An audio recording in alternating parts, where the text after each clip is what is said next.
If at first you don't succeed, try again. It's exactly what Aaron Glenn is doing at One Jets Drive. I'm Glenn Naughton with Jet Nation Radio and JetNation.com. Be sure to log into JetNation.com where you can register and become a part of what is the most active Jets message board on the web. How are we doing, folks? I've been out for a while. I feel like the last video I did was a couple weeks ago on would Woody force a trade for Mendoza, which not the Raiders went with a brilliant offensive mind at head coach. They're not. That's any thought that the Raiders might budge if the Jets offered them a bunch of ones. Even I've moved off of that now. I don't think that would be a thing. But anyway, tell you what, it's been many years since I've had the flu. So this is the first time I've had it at this age and this weight, and Jesus, I was out, and I'm going to try to avoid any coughing fits just at the tail end of this thing. But man, Jets are hiring coaches left and right, and I couldn't even hop on and do a show because I was just a coughing mess. So here we are, though, to talk a little bit about the Jets finalizing their offensive coaching staff. Still some changes to come to the defensive staff, I would imagine. Carl Dunbar is back, though. Touch on that real quick. The former D-line coach under Rex Ryan, where the Jets had a lot of success when they developed a lot of good young defensive linemen. Now, look, a lot of their careers didn't work out because they didn't have the right attitude. Mo Wilkerson and Sheldon Richardson topping that list. Those guys both should have been elite players for a very long time. Richardson obviously lasted better than Wilkerson did. And I think he was better, I think he was a better player than Mo Wilk. And God, you think back, remember that Vikings game that the Jets lost in OT or fourth quarter, whenever it was? Sheldon Richardson was just, he looked like the best player in the NFL that day. He was just unstoppable and almost caught, I think it was a receiver, on a sideline route, like from his DT spot, and nearly ran the dude down. We're talking a receiver, like a 4.5 speed guy, and Sheldon Richardson, that guy was just a monster. The physical tools were unbelievable. But anyway, Dunbar's back. Pardon me. Appreciate that, Rich, in the chat. Thank you. Feeling much better. Not 100%, but much better.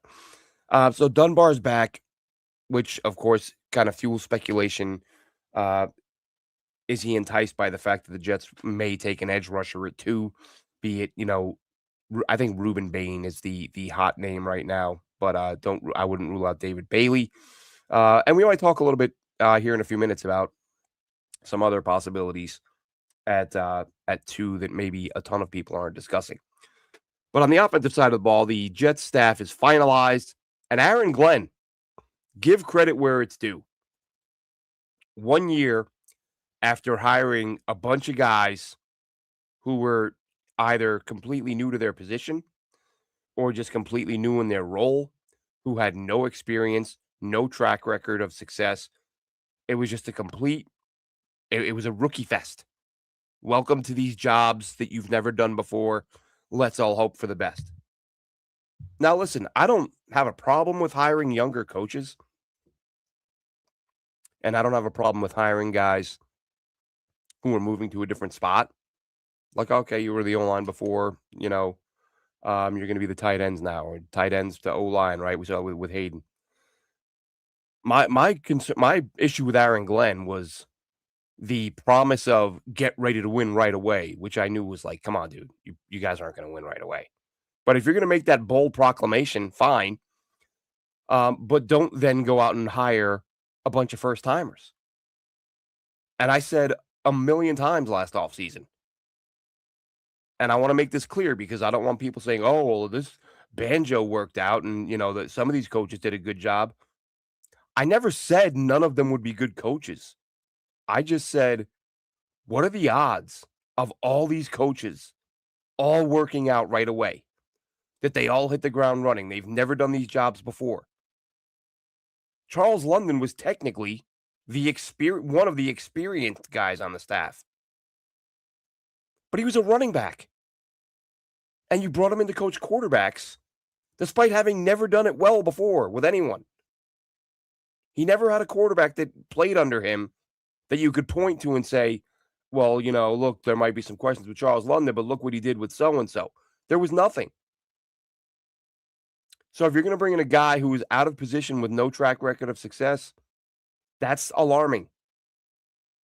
Especially given given the position, most important position in the sport, and given the fact your whole season was built on the idea of rejuvenating the career of a failed quarterback. And that was your hire? It was a terrible hire the second it was made. Thank God they've moved on from it. And now, coaching staff 2.0, Aaron Glenn 2.0, whatever you want to call it. Experience. And not just guys who have done it. Guys who've done it really well. Guys who've developed players at their position.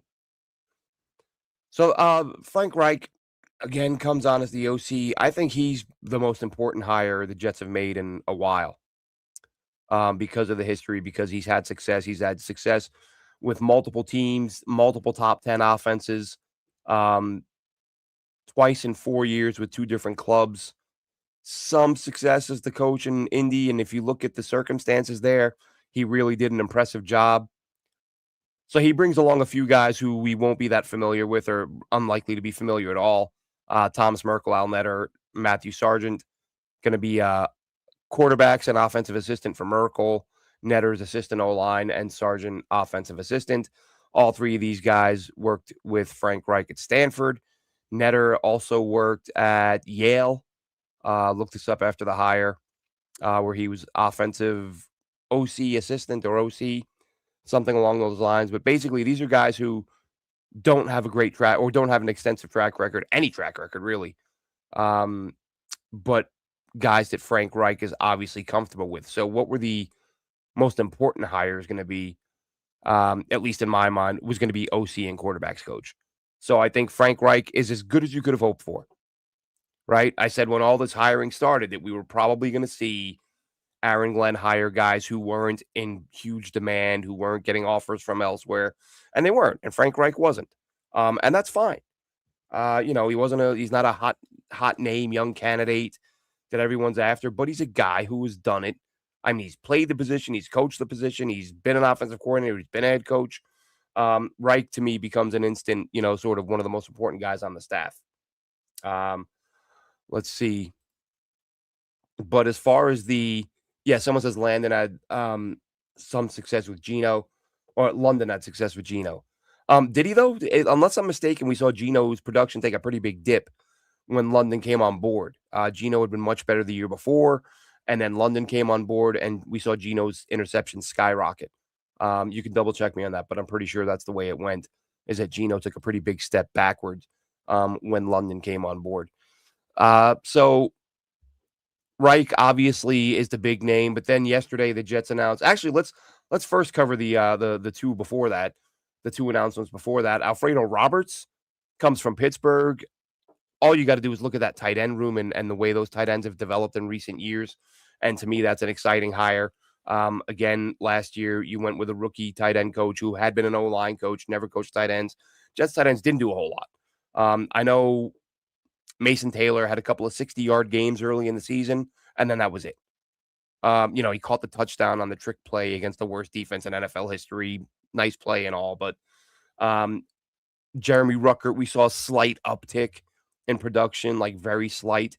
So really nothing from the tight ends that you saw and said, okay, well, at least this guy's bringing these guys along. And I get that the quarterback situation was bad, but there's still you could still do more than what those guys did. So Alfredo Roberts comes in. You see, look at Freiermuth, look at Washington, the way those, as I said, the way those tight ends in Pittsburgh have come along.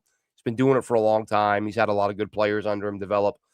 So that's an encouraging sign. And then Seth Ryan, former Clemson wide receiver, who, if you remember when Rex Ryan was fired, that was a story I remember the next day. Rex was fired. Woody told him, and somebody camped outside Rex's house, and he reportedly went home after getting fired and left the house with the wife wearing Clemson gear, and they were heading down to watch Seth play some football.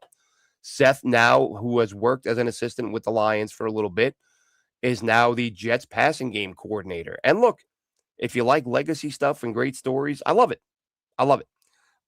And look, and he's a guy because of the Rex connection. He's someone I've kind of been aware of that he's been in the league and he's worked his way up. This isn't a nepo thing where it's like, well, let's just hand this guy a job on the staff. He's been working with the Lions for a few years now in a few different roles, and of course, you would imagine some familiarity with Aaron Glenn because of their time together in Detroit. And he's probably, again, pass game coordinator. He's going to be working under Reich, so it's not as if it's not as if they're putting so much on his plate that he's not going to be able to handle it, or at least we hope. I guess we're I don't want to make that assumption, but it's to me third generation. You love what Rex did. You love Buddy's history. So hopefully the Jets have come close to the level of success they had when Rex was in charge. Now with Seth as the pass game coordinator, and then the big one, Bill Musgrave, quarterbacks coach. You go from Charles London, running back with no track record of success, to Musgrave, who's been in the league 17, 18, 19 years, 9 years as a quarterbacks coach. And I believe he had a couple stints as OC, if I'm not mistaken. I could be wrong about that. Tons of offensive assistant roles and all that. But nine different years as an offensive coordinator. And people said to me, why are we excited? Look at the results he's produced. The guy, I say this all the time. And you look, to each his own.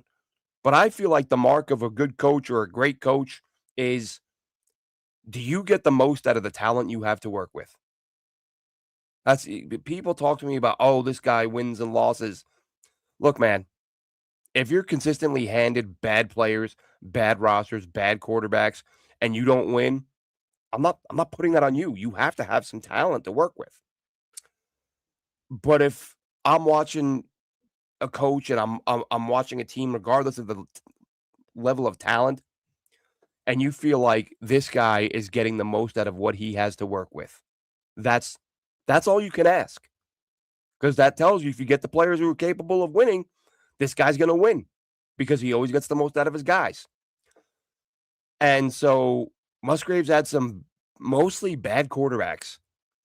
But when he's had good ones, and we'll talk about this in a minute, but you look at what he did with Derek Carr a few years back. He was the offensive coordinator for the Raiders when Derek Carr was there, a 2-year stretch. And I believe it was their second year together. The Raiders went 12-4. Derek Carr threw 26 touchdowns, 8 picks, or 28 touchdowns, 6 picks, something like that. Had a career year, MVP candidate type of year. With those two guys working together.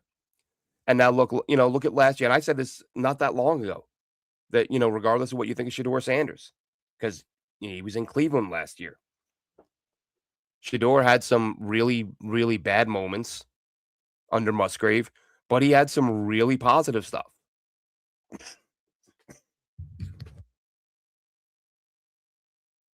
Pardon me. Shedeur did some good things. And you look at some of the other quarterbacks he worked with. He worked with Matt Ryan. He worked with Nick Foles. But he also had, Trevor Siemian, Paxton Lynch. He had some really bad quarterbacks. And yes, when he had really bad quarterbacks, the results were not good. But they weren't. I'm trying to think. There was a third quarterback, actually. I'm drawing a blank. But I looked through his roster last night of the quarterbacks he had. And I thought, how many of these guys can I honestly look at and say, oh, another coach would have gotten so much more out of these guys? And there were none. There were none. That's what I look for in a coach. We can talk about styles, tactics, how do you motivate, how do you prepare? I get all that stuff. But at the end of the day, are you getting the most out of your players? And if you're getting the most out of your players, however you're doing it, that is your job, to get your players to play their best. And in my mind, Musgrave, with the quarterbacks he has had, he has gotten the best out of those guys that you could have expected. He doesn't have a roster of, all pros and first rounders and elite quarterbacks. He's got a lot of bad ones, some middle of the road ones. And then, again, Ryan, Carr, you could throw Foles in there, who's not an elite player, but he had some solid moments. And I just think that this is a coordinator who has done a nice job. It's something, folks. right? What I mean, we're grasping at straws here, looking for this team to do something positive, and this was probably about as positive as things could have gotten, at least as far as I'm concerned. I don't think people were banging down the door to come work here. Aaron Glenn, one of the, I guess you could say, fortunate things about waiting as long as he did to clear out his staff. Other teams were so far ahead in building theirs that there aren't a ton of jobs out there. I've seen people say that, "Oh, I thought nobody wanted to work for Aaron Glenn." Maybe they did, but maybe there also weren't other openings. And Reich, interesting note on Reich. If you get a chance, listen to the, excuse me, God, listen to the Rich Samini podcast with Boomer Esiason, Reich's former college teammate, roommate, teammate, and they touch on the fact that Reich built a good relationship with Bill Parcells, and they're still friendly. So I wonder if Parcells was behind this marriage. Two guys he knows, trusts, likes. One of them struggling mightily as an NFL coach, and Aaron Glenn. And lo and behold, the guy he comes in, brings in to fix all this, at least on offense, is Frank Reich, another Parcells confidant. So it's, interesting dynamic. We'll see if it works out. But that's actually another thing to touch on briefly because it is old news by now. Again, this damn flu, and I missed a week or two and couldn't talk about any of this stuff. But wild times with the Aaron Glenn situation and Woody Johnson supposedly stepping in and telling Aaron Glenn, you are not, well, you can hire Wink Martindale, but you're calling plays because I'm paying you $12 million. Woody meddling already. I mean, you really thought after the Salah thing, when it became public knowledge that Woody was more hands-on than people realized, his kids were getting in on transactions and personnel meetings.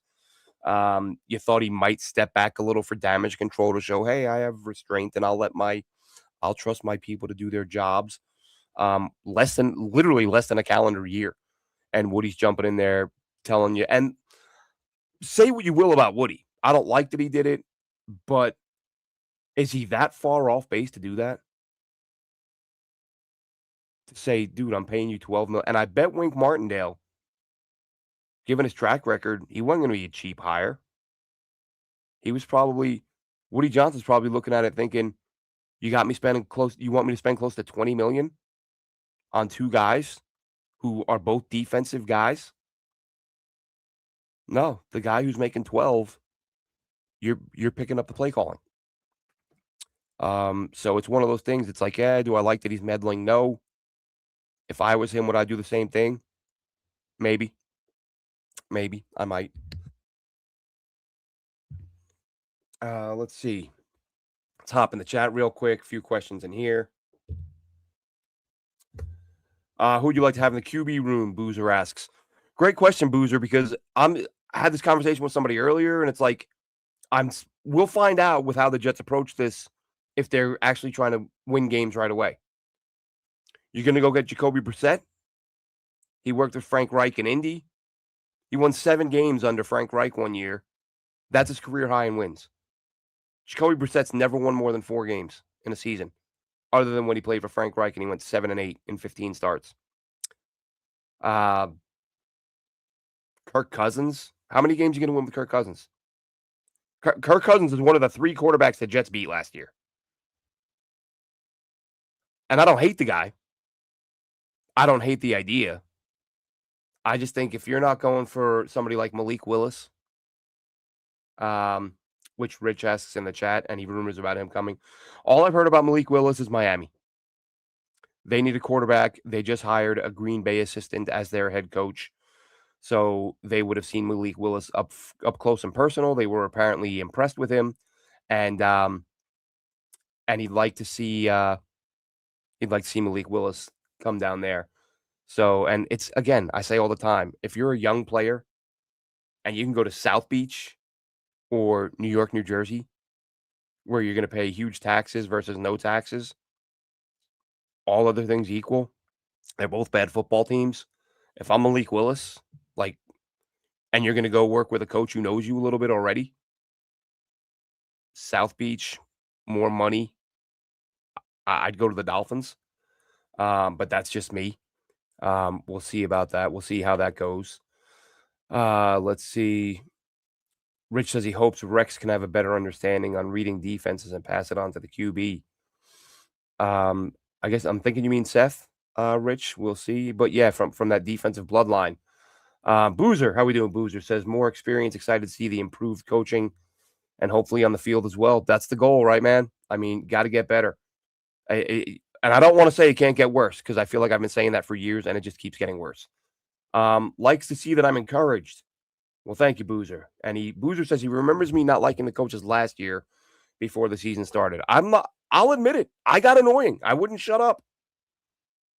I kept saying, you got no DTs, you got undersized linebackers, and who are these coaches? And my concern was teams are going to run the ball down this team's throat, and the coaches aren't going to be ready for this. And that's exactly what happened. And I've had people get mad at me. I've had people say to me, from last year till now, why'd you complain so much about the coaches? I mean, I don't know what more evidence you need other than the results, which was one of the worst years in franchise history. 8, 9 coaches get fired.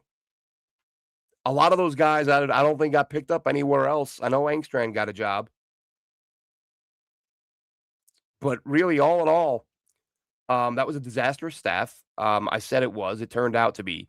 And I still got people mad at me that I said what was going to happen, and it happened. What can you do, folks? Rich says Miami has 0 cap space. Rich, I'm not even gonna. I don't worry about cap space that much anymore. Especially at this point, because teams can still restructure, release. There's so many things because we see it every year, Rich. Remember a few years ago, there was like the running joke that, or it was one joke that I don't know if it went viral. I know I saw it a few times. That maybe PS5 had just come out and it said like the Kansas City Chiefs have barely enough cap space to buy a PS5, and then they went out and they signed a bunch of dudes. It's like, what are we doing? They had $700 in cap space, and then they went out and signed a bunch of guys. So you can rework deals for the guys who were due the biggest bonuses. You can get rid of guys who don't have a ton of dead cap and free up cap space that way. So that's I can't see Miami not being able to do that if they wanted to. Wide receiver and the rest of the draft will be defensive side of the ball, says Rich. I think we'll see an O lineman, an interior O lineman. I think we'll see 1, maybe 2 receivers. I'd like to see a tight end. And yeah, mostly defense. Maybe 3 guys on offense, the rest on defense. Rob says, any thoughts on Daniel Jones? You can't with the injury history. He's been so up and down. Now it would be good. Well, no, because with the injury, he's not going to be back till mid-late season. And as we just saw with Aaron Rodgers, he's not going to be the same guy for a little while. They need a guy who's going to be on the field week 1 trying to win football games. And I know there are some folks who are already in on like the tank for Arch, March for Arch, whatever. And I get it, but I don't think Aaron Glenn's not in that position. Aaron Glenn and Darren Muji aren't in a spot where they can go, all right, let's win another, 1 or 2 games this year. Now, listen, if you go out and you sign Jacoby Brissett and he's your solution at quarterback, then maybe you are marching for Arch. Because, again, that guy's been around for a while, and he's going to be a 4 or 5 win guy. But really, if you're going for Arch, you're going to need 0 to 1 wins. So we'll see what happens there. The quarterback thing, it's, the addition of Reich brings Brissett to mind and makes you think, okay, could this happen? But with Musgrave, I mean, you've all heard the whispers, folks. Derek Carr is apparently wanting to return to the NFL, wants to get back in the league. And just as that becomes a story, the Jets go hire a quarterback's coach who had a tremendous amount of success with Derek Carr at quarterback. I was banging the drum for Carr back when they got Rodgers. I think had they added Carr, we wouldn't be talking about this. this 16-year playoff drought. I think that year one when the Jets had one of the best defenses in the NFL, if they had Carr under center that year, they probably go to the playoffs. But that didn't happen. Carr goes to New Orleans, then he gets hurt. And I think, you think, what does Carr probably want? I mean, he's got all the money in the world. Not saying he'll play for free. And I'm not sure what's left on that deal because I think even though he's retired, he's still under contract, or at least the Saints have his rights. We'll see what happens with that. But with Carr, here's the funny thing, is that I've seen people say they would be fine with Marcus Mariota, who was terrible, by the way. But they don't want Derek Carr because he's not good.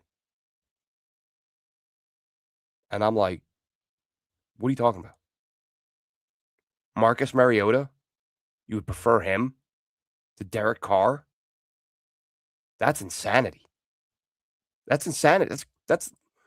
This. People build up these narratives in their mind, and you hear people talk about Derek Carr like he's Brooks Bollinger, like he's not been a Pro Bowler, like he's not been an MVP candidate. But Marcus Mariota, yeah, sure. Let's go get Jacoby Brissett. Kyler Murray, who, turns out there are rumors floating around that Kyler Murray might like football now. I mean, you got to be out of your mind. If you want Marcus Mariota over Derek Carr, sheer lunacy. This isn't to say Derek Carr is going to have an MVP type candidate or MVP type season again under Musgrave, but it's to say if you are Aaron Glenn and Darren Muji and you want to win some football games rather soon, rather quickly, and you want to put some points on the board with Musgrave as your QB coach now, I think you got to go hard after Derek Carr. Now, look, what's that going to look like in terms of trade compensation? I mean, I can't see the Jets giving up. Carr's not young, right? What is he, 34, 35? Been around a little while. I can't see New Orleans asking for a ton in trade, and the Jets wouldn't be doing their jobs if they don't go out and try to get him. And that's not to say that. That's not to say I'm not sitting here guaranteeing playoff appearances if you go get Carr. I'm just saying of all, and this is the thing, the number of people I've seen who just shoot it down. You can't. No, you can't get Carr. Carr sucks. Da da da. And I'm like, okay, who? And who was better or as good of an option? And it's just a weird soap opera, girly, catty. Well, I don't like him. Sorry about that. That's all. It's just a catty. I don't like Derek Carr. He makes me feel a certain way inside. I don't like it. Okay, fine. Go get Marcus Mariota. Go get maybe Trevor Siemian. Bring him in. Luke Falk. I'm sure he's out there somewhere. So that you don't have to get the guy that makes you feel a certain way. I think it's lunacy. I think Carr. It's like Carr is the only guy who has to be great in order to bring him in. It's like everyone's okay and fine and yeah, sure, whatever, with all these quarterbacks who've never done a thing in the league. And then you mention Carr, and they're like, nah, he's not good enough. Not for this team? Not good enough for this team? Okay, yeah, we got that super high standard at quarterback that you can't go after Derek Carr, but by all means, go get Marcus Mariota. And Trevor Siemian, whoever floats your boat. It's wild times, folks, but it's good times. Let's be honest. This is a nice development. This is nice to see Aaron Glenn finally go out. I mean, I say finally, it was 1 year. But it's nice to see Aaron Glenn go out and say, you know what? I'm rebuilding this staff, and I'm not bringing in a bunch of first-timers, rookies, and guys who are out of position. Proven coaches on board, ready to roll. Draft is coming. Tons of draft content coming, starting probably tomorrow. That'll wrap this one up. Have a good one, Jets fans.